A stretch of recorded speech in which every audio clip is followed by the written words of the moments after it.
Ici, c'est le village Mbeng, le plus grand de l'arrondissement de Makak. Les populations ici cultivent en priorité le palmier à huile.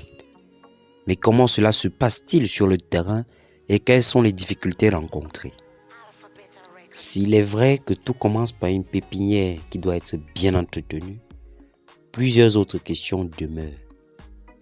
Et nous avons interrogé à ce titre de jeunes entrepreneurs dans le secteur pour qu'ils nous en disent davantage. Alors selon ces derniers, la culture du palmier à huile est la culture la plus prisée dans le coin parce qu'elle est porteuse. Mais elle n'est pas sans obstacle. Ils sont même nombreux, en passant par ceux financiers, ceux matériels et surtout ceux humains. Mais au terme, on veut l'huile de palme. Dans les années à venir, on puisse récolter pour fabriquer des huiles. Ce champ est une richesse, un héritage familial. Du coup, ces palmiers que vous voyez ont été plantés depuis 3 ans. On en prend soin du mieux qu'on le peut.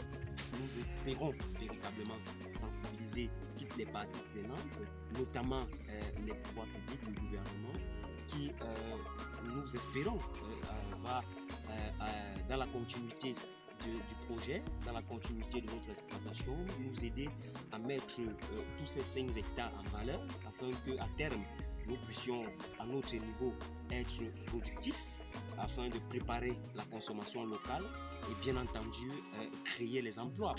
Pour que cette création d'emplois puisse être une réalité, il est important d'entretenir ces champs, mais surtout de viabiliser tous les espaces disponibles. Voilà pourquoi un accompagnement s'avère être un impératif nécessaire afin d'atteindre cet idéal et hisser le Cameroun en pôle position du secteur agricole palmier à huile, qui, rappelons-le, produit des noix de palme qui, transformées, permettent d'obtenir l'huile de palme, qui est, nous le savons, l'une des huiles végétales les plus consommées au monde. À côté de la culture du palmier à huile, les habitants de cette région s'intéressent également au cacao, qui est tout aussi intéressant. Mais le palmier à huile reste la culture la plus rentable. Mais il faut s'y investir. 2 hectares, nous avons 288 palmiers, c'est-à-dire 144 palmiers pour 1 hectare. Vous comprenez déjà que si on réussit à rassembler une tonne d'huile par palmier, cela nous fera plusieurs tonnes en fin d'année. Mais la question centrale demeure. Comment transformer ces noix de palme en huile de palme? Huile rouge.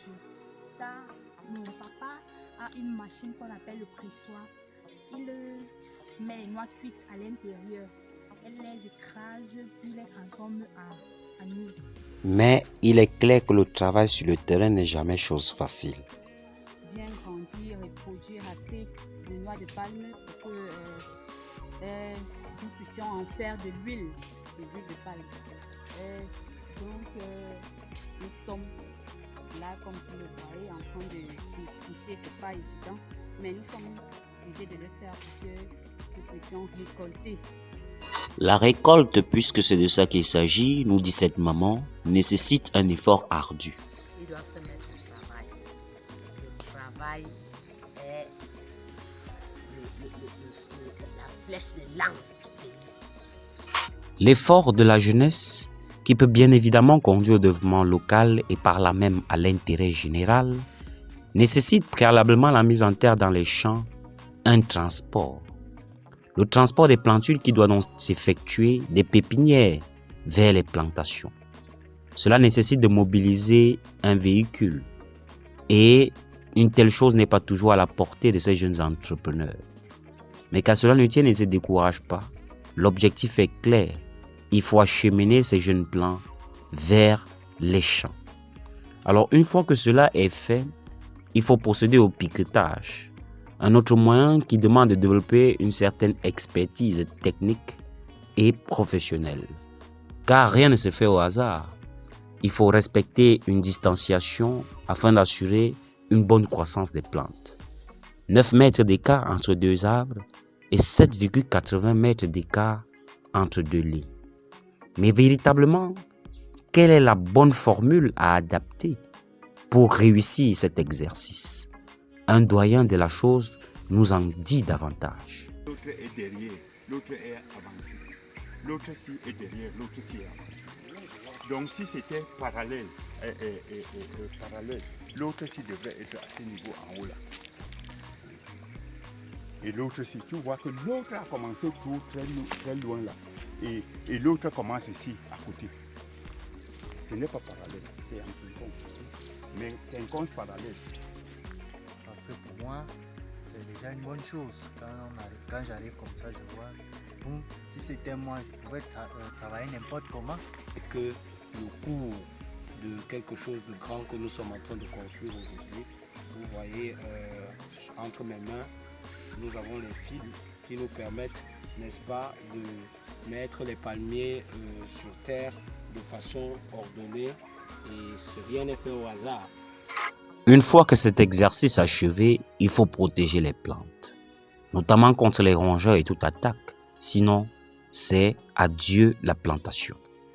Un autre travail, un autre effort commence et rien n'est gagné d'avance. Dans ce cas de figure, les soutiens externes en vue d'accompagner ces entrepreneurs ne peuvent que être les bienvenus. Notons néanmoins que l'État en amont fait des efforts, déjà en créant des institutions spécialisées pour accompagner ces entrepreneurs.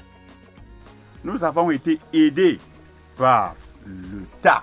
L'État a mis sur pied beaucoup de recherches pour l'amélioration du plan du palmier. C'est ainsi qu'il a mis sur pied beaucoup d'instituts, comme l'IRAD par exemple. C'est par là qu'on part chercher les graines prégermées pour venir faire les pépinières et développer ces palmiers qui nous donnent assez d'huile aujourd'hui.